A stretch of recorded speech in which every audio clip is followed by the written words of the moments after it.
आठ की हांडी बार बार नहीं चढ़ती, ये बात साबित कर दिया है भारत के जनता ने। तो फिर ये कुछ और निकालेंगे। पीओके भी आजकल बहुत चला रहे हैं। जी। बहुत बहुत धन्यवाद सर। देखिए, इसको दो तरह से देखा जा सकता है। एक तो यह है कि इस समय जबकि भारत में एक संवैधानिक तरीके से जनतांत्रिक तरीके से एक परिवर्तन की हवा चली, इसमें कोई दो राय नहीं है।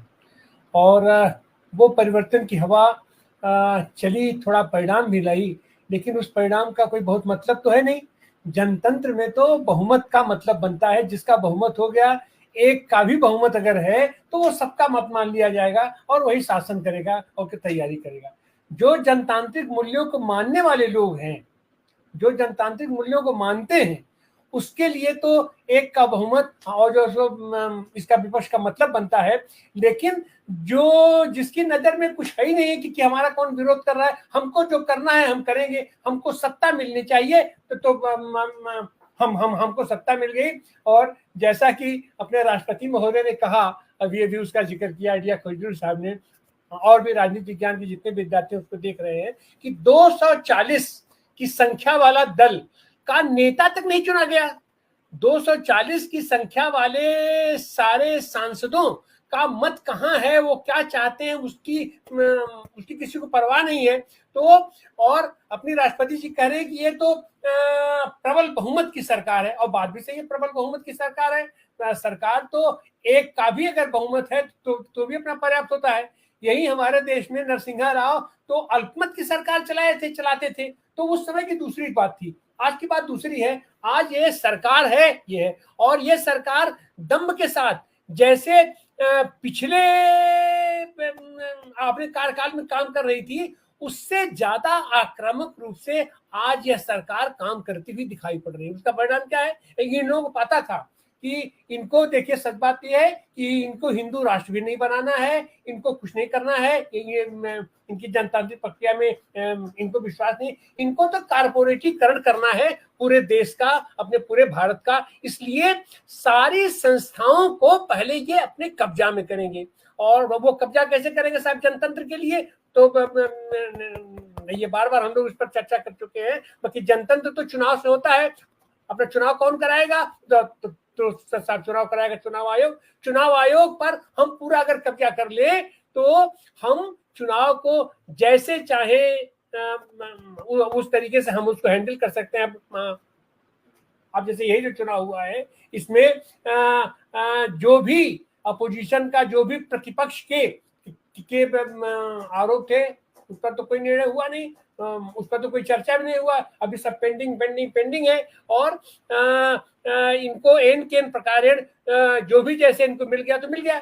अब उसके बाद स्थिति ये है कि वो तो हो गया, और राष्ट्रपति इनको चाहिए। राष्ट्रपति क्या है साहब? तो राष्ट्रपति भारत के किसी भी नागरिक को जो चुनाव लड़ने का, निर्वाचित होने का अधिकार रखता है, उसको वो बना सकता है, अपना राष्ट्रपति बना लेगा। और भारत जैसी स्थिति में कि जिसके पास सत्ता आ जाती है तो वह एन केन प्रकारेण अपना बहुमत तो बना ही लेता है। और उसमें ये जिसके पास इतनी अथाह पूंजी, देश की संपदा लूट करके और अपना इकट्ठा करके जो रखे हैं, तो उसको बहुमत बनाते कितना देर लगेगा? हम तो बार बार कह रहे हैं कि आज की तारीख में इस वाले संसद में तो अपने राष्ट्रपति जी ने कहा कि ये बहुमत की सरकार है और स्पष्ट बहुमत की सरकार है। और आने वाले दिनों में अगले सदन में जो परिस्थितियां बन रही हैं, ये एक हफ्ते के अंदर ही सदन में जिस तरीके से इनकी हरकत हो रही है कि अपने स्पीकर महोदय आज ही अभी जुमा 2 दिन हुआ है, और उन्होंने अपोजिशन की बात को नहीं रखने दिया। देश की जो इस समय सबसे बड़ी जो समस्या है, जो भर्ती परीक्षा हुआ था, भर्ती घोटाला हुआ है, इस पर चर्चा करने के लिए जब प्रतिपक्ष चाह रहा था, उसकी मांगों को भी माना नहीं गया, उसके प्रस्ताव की भी अवहेलना कर दिए। और यह बात जब वो उठाने की कोशिश कर रहे थे, ये बहुत हो गया, अब तो विपक्षी दल का नेता मिल गया और तो एक तोप मार देंगे, ये तुर्रा मार देंगे, परिवर्तन आ जाएगा, हम आपकी अब बात ही नहीं आने देंगे संसद में, हम आपकी माइक की हम उसको बंद कर देंगे। तो उसी एक्शन रिएक्शन के साथ आज की तारीख में भी यह सरकार काम कर रही है। और जिस तरीके की राजनीतिक गतिविधियां मोड़ ले रही हैं, शायद संभव है कि बहुत जल्दी ही भारतीय जनता पार्टी स्वयं स्पष्ट बहुमत में आ जाए अपने सदन के अंदर। जिस तरीके से डेवलपमेंट अभी बिहार में हो रहा है, जिस तरीके का डेवलपमेंट पूरे देश के पैमाने पर चल रहा है, उसमें बहुत जल्दी ही भारतीय जनता पार्टी स्वयं बहुमत में आ जाए तो ये कोई ऐसी बात नहीं दिखी जाएगी। और ऐसी हालत में ये जो अमेरिकन एजेंसी है, हालांकि अमेरिकी सरकार का उससे कोई मतलब नहीं है, लेकिन वहां से ये जो रिपोर्ट आई है वो अपने आप में सुखद है, स्वागत योग्य है। लेकिन अभी यह सरकार का ही काम करने का जो अपना तौर तरीका है, कह रहे हैं कि हमारे आंतरिक मामलों में आप हस्तक्षेप करते हैं। और आप जब जाके अमेरिका में ट्रंप के लिए प्रचार करते हैं, वहां पर उनकी सरकार आप बनवाते हैं, तो वो कौन सा उसको क्या कहा जाएगा वहां पर। तो और अमेरिका का भी जिस तरीके से अंतरराष्ट्रीय राजनीति हो रहा है, अमेरिका में भी अभी वहां पर ये चुनाव आसन्न है, और जिस तरीके से दोनों प्रत्याशियों का वहां पर आमना सामना हो रहा है, बहस हो रही है, तो वह तो और भी शर्मनाक है। भारत में तो फिर भी अपना फिलहाल एक मानक अभी बना हुआ है और ये लाज संकोच बना हुआ है, लेकिन वहां तो किस तरीके से पूरी दुनिया के पैमाने पर जो सारी चीजें हो रही हैं, उसमें भारत में यह जो कारपोरेटीकरण हो रहा है, जो लोग अभी सत्ता में हैं, ये कहीं न कहीं से उस अपने मकसद में ये लोग सफल हो रहे हैं। और इंडिया गठबंधन जो बना है, इंडिया गठबंधन के साथ दिक्कत ये है कि ये लोग केवल और केवल चुनावी गठबंधन ये बन के रह गया है। चुनाव में हम सीटें कैसे अपनी बढ़ा लेंगे, चुनाव में हम सारे मतों को हम कैसे इकट्ठा कर लेंगे, केवल इनका ध्यान इस पर केंद्रित है।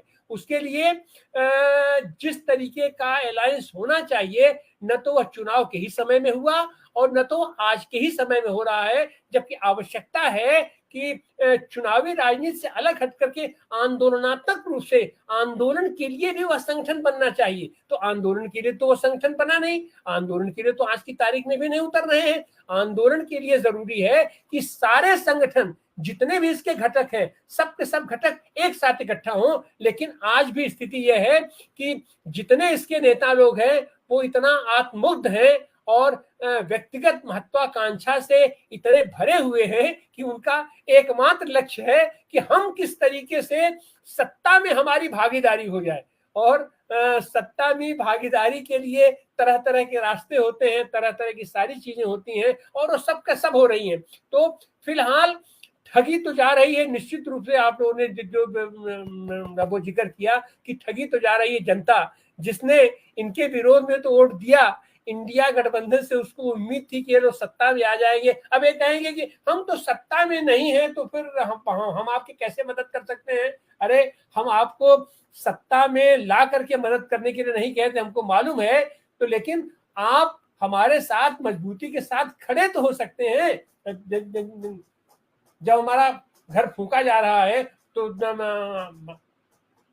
आप वहां आकर के खड़े तो हो सकते हैं। जो हमारा घर गिराया जा रहा है तो आप हमारे आंसू तो आप पहुंच सकते हैं, लेकिन उसके भी फुर्सत किसी को नहीं है। वहां पर भी आज की तारीख में भी ये सारे लोग केवल और केवल वोट की राजनीति में सन्नद्ध है, जबकि इससे अलग हट करके आज की तारीख में भी जरूरत है कि पूरे देश के पैमाने पर भी जो भी इंडिया गठबंधन के हैं, और इंडिया गठबंधन की बात क्या किया जाए, जो हमारे प्रमुख दल हैं जिनके पास काफी मात्रा में अपने सांसद भी हैं, वो लोग भी आज की तारीख में पलटी मार रहे हैं इधर उधर। हम तो इनको ये नहीं समर्थन करेंगे, हमसे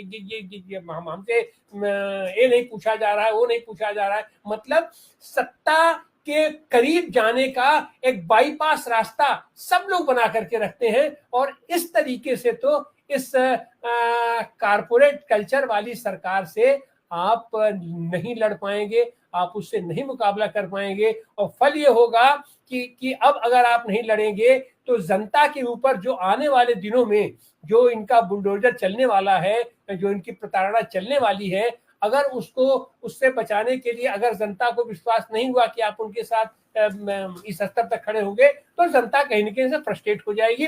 निश्चित रूप से सामाजिक संगठन लड़ रहे हैं, राजनीतिक संगठन का को उनका लाभ मिला है जो हमारे जो ये सामाजिक संगठन लड़ रहे थे, लेकिन सामाजिक संगठनों की भी अपनी सीमा है उनकी लड़ने की, सामाजिक कार्यकर्ताओं की भी अपनी सीमा होती है लड़ने की। लड़नी असली लड़ाई तो राजनीतिक लोग लड़ते हैं, सदन से लेकर के सड़क तक उसका नेतृत्व करते हैं, लेकिन वो अभी अभाव दिखाई पड़ रहा है। तो आने वाले दिनों में इंडिया गठबंधन अब भी अगर वो आंदोलनात्मक रूप से भी साथ नहीं आता है और अभी भी अगर वो केवल इसी बात पर केंद्रित है कि हम आने वाले दिनों में ये जो चुनाव होने वाले हैं अपने हरियाणा में, महाराष्ट्र में, झारखंड में, या अभी बिहार की भी चर्चा चल रही है, वहां हम अपना किस तरीके से सत्ता में भागीदारी कर देंगे। सत्ता में भागीदारी आप क्यों करना चाह रहे हैं? सत्ता में भागीदारी अगर आप जनता के हितों का संरक्षण करने के लिए करना चाहते हैं तब तो ठीक है, लेकिन आप करना चाहते हैं उनके हितों के वो संरक्षण के लिए, तो यह चीज दिखाई भी पड़नी चाहिए, जनता को महसूस भी होना चाहिए कि आप सत्ता प्राप्त इसलिए करना चाहते हैं कि आप उनके हितों का संरक्षण करें, लेकिन ऐसी भी चीज दिखाई नहीं पड़ रही है आज की तारीख में। तो यह, और अगर ऐसा नहीं होगा तो ये घोर निराशा भी होगी, और जो उत्साह बना हुआ था, जिस तरीके से ये आम जनता इनका साथ दी, उसको टूटते भी नहीं होगा। और अब अगर उनकी उम्मीद टूटी, हताशा होगा, तो यह बहुत ही दुर्भाग्यपूर्ण होगा और देश के लिए और आम जन के लिए और जनतंत्र के लिए बहुत नुकसानदायक होगा, जिसको तोड़ने के लिए ये हमारे कारपोरेट कल्चर के लोग, कारपोरेटीकरण करने वाले लोग, ये लोग खाली हिंदू राष्ट्र का नारा दे रहे हैं। अगर ऐसा होना चाहिए तो अगर सदन में हिंदू राष्ट्र का नारा लगा तो उसी सदन में खालिस्तान का भी नारा लग सकता है, क्योंकि उनकी निर्वाचित प्रतिनिधि आए हुए हैं। तो फिर ऐसी हालत में आज की तारीख में जिम्मेदारी कुछ ज्यादा ही बढ़ जाती है, और अल्पसंख्यक मतलब केवल मुसलमान नहीं होता है, भारत में बहुत सारे अल्पसंख्यक हैं, और सबसे ज्यादा दिक्कत तो उस परिभाषा में जो